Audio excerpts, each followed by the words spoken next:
पिछले 2-3 साल से जो बारिशों का ट्रेंड है वो 1000 mm और इस दफ़ा 1200 mm के करीब हम अभी तक पैनिक सिचुएशन नहीं है। तमाम इंतज़ामात मुकम्मल हैं। नेक्स्ट 24 आवर्स जो है वो क्रूशल 29 से 2 सितंबर तक जो एक्सपेक्टेड है कि 200 से 300 mm बारिश होगी। काफ़ी सेटलमेंट्स ऐसी हैं जो अभी तक किसी भी महकमे से अप्रूव नहीं होंगी। मुल्क के बड़े शहरों में अर्बन फ्लडिंग एक बड़ा मसला बनता जा रहा है। हालिया बारिशों के दौरान हमने देखा कि रावलपिंडी, लाहौर, सियालकोट, कराची और दीगर बड़े शहरों में बारिशी पानी से बड़े पैमाने पर तबाही देखी गई और अब सैलाबी रेले मुख्तलिफ शहरों और देहातों में तबाही फैला रहे। जी बिल्कुल। और दरियाए रावी पर भी जो वाक़ई फूलों का और बागों का जो हम देख रहे हैं कि तारीख़ी शहर है वो अर्बन फ्लडिंग जैसे मसाइल का शिकार है। निकासियाब के लिए कोई बाकायदा वहाँ पर सिस्टम नज़र नहीं आ रहा और बारिश जो है वो शहरियों के लिए रहमत के बजाय जहमत बनी हुई है। दरियाए रावी में पानी की सतह जो है वो मुसलसल बुलंद होने की वजह से शहर में सैलाब के खतरात मंडला रहे हैं। और अगर खुदा न खास्ता सैलाबी रेला लाहौर में दाखिल होता है तो सूबाई हुकूमत और इंतजामिया की हंगामी सूरत हाल से निपटने के लिए क्या हिकमत अमली होगी, इसी पर बात करने के लिए हमारे साथ मौजूद हैं water and sanitation authority Lahore के डायरेक्टर मुदस्सिर जावेद साहब। उन्होंने अमेरिका, बरतानिया, हंगरी, जर्मनी और कनाडा के मुमताज़ आबी इदारों और डेवलपमेंट ऑर्गेनाइजेशन से आला पेशा वराना तरबियत हासिल की है, जिसकी बदौलत ये आलमी बेहतरीन तरीक़ेकार को मकामी चैलेंजेस के हल में इस्तेमाल भी कर रहे हैं। आइए उन्हीं से बात करते हैं। मुदस्सिर साहब, वेलकम टू सुनो पाकिस्तान। ये तो आपका तारुफ हो गया, अब ज़रा हमें ये बताएं कि हमारे पास जो इक्विपमेंट है निकासी आपके लिए और हमारे पास जो दीगर इक्विपमेंट है वो कितना इफेक्टिव है और अगर उसे कंपेयर किया जाए जो बाहर यूज़ हो रहा है तो किस तरह से आप उसे देखते हैं? जी बिल्कुल। जैसे जैसे क्लाइमेट चेंज ग्लोबली इफ़ेक्ट करता जा रहा है, हमारा जो रीजन है वो भी इसमें इफ़ेक्ट होता जा रहा है। आप इस साल देखें कि पिछले साल की निस्बत अगर हम 5 साल पहले जाएं, मतलब 2010 में, 2015 में जो एवरेज रेन यहाँ पर लाहौर में जो रिकॉर्ड होती थी वो टोटल एनुअल 500 to 600 mm के करीब होती थी।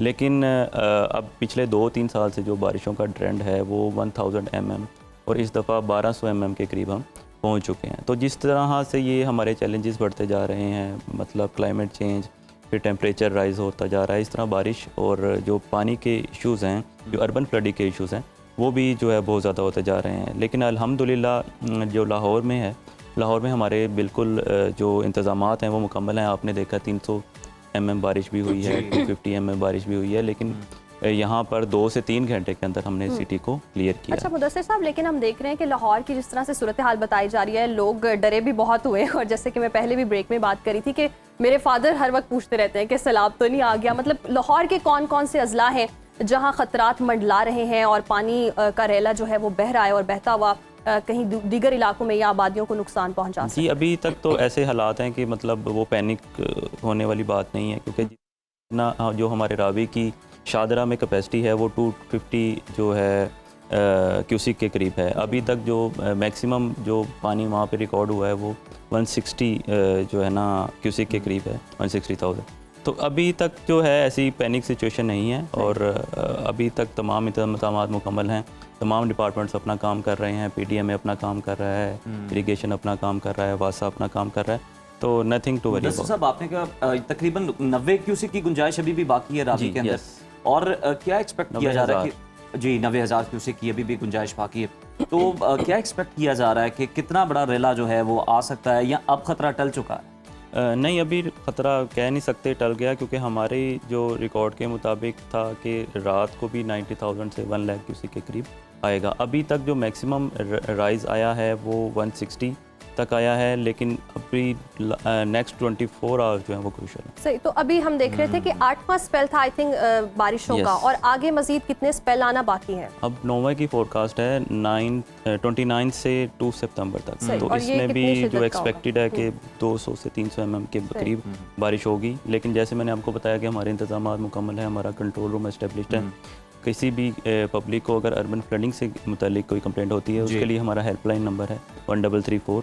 कोई भी कंज्यूमर हमारे हेल्पलाइन पे कॉल कर सकता है और हम 24 आवर्स के अंदर उसको अटेंड करते हैं। बिल्कुल ठीक है। मुदस्सिर साहब, ज़रा सैनिटेशन सिस्टम के हवाले से भी हमें बताइएगा। बहुत सारी बीमारियाँ जो है मानसून में फैलती हैं। डॉक्टर्स हजरात ये कहते हैं कि हमारी जो लाइन्स हैं ये भी आपस में कनेक्ट होती हैं और इसकी वजह से बहुत सारे मसाइल आते हैं। गंदा पानी जो है वो साफ़ पानी में शामिल हो जाता है और लोगों के घरों में जब जाता है तो फिर मसाइल पैदा होते हैं। सैनिटेशन के हवाले से क्या इंतजामात है और इस वक्त हमारी पोजीशन क्या है?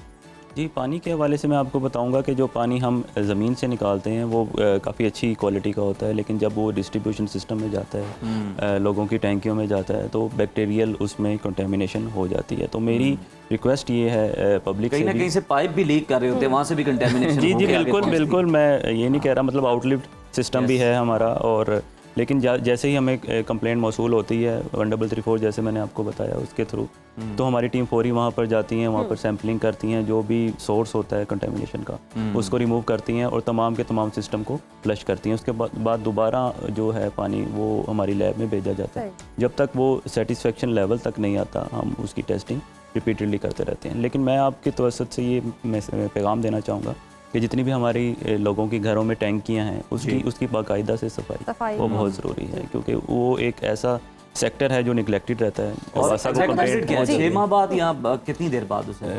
ये 2 माह बाद 2 माह बाद, हर 2 माह यानी बाद। कि साफ कर ले। अच्छा मुदस्सिर साहब, हम ये भी देख रहे हैं कि अभी ना सनसनी बहुत फैलाई गई है कि लाहौर में बहुत ख़तरा जो है वो पानी का रैला बह रहा है और कितने खदशात बताए जा रहे हैं। तो उसके तनाजुर में सिस्टम में इक्विपमेंट्स पूरे हैं, और जिस तरह से हम देख रहे हैं कि इंटरनेशनल भी आपने स्टडी किया है, वहाँ क्या प्रैक्टिस होती है? इतना पानी अगर इकट्ठा हो जाए तो उसको कैसे निकासी आपका निज़ाम किस तरह मुतहरिक होता है, और यहाँ पर उसके कंपैरिजन में कितना एक्टिव है? जी, इसमें 2 चीज़ें, एक तो अर्बन फ्लडिंग मैनेजमेंट है और एक डिज़ास्टर मैनेजमेंट है। अगर खुदा न खास्ता चीज़ें जब डिज़ास्टर की तरफ चली जाती हैं तो फिर एक मतलब नेक्स्ट लेवल की एक टीयर होता है जो जिससे गुजर कर हमें जाना होता है, और उसमें ये है कि जो इंटरनेशनली जो SOPs फॉलो किए जाते हैं, जो फ्लड पॉर्न एरियाज़ होते हैं वहाँ पे फ्लड के जो रिजिलियंट स्ट्रक्चर है, मतलब वहाँ के जो घर हैं वो मतलब ऐसे बनाए जाते हैं जो इवन के पानी में भी ना गिरें और डैमेज ना हो। दूसरा, उनका लेवल ऐसा रखा जाता है, जो रिवराइन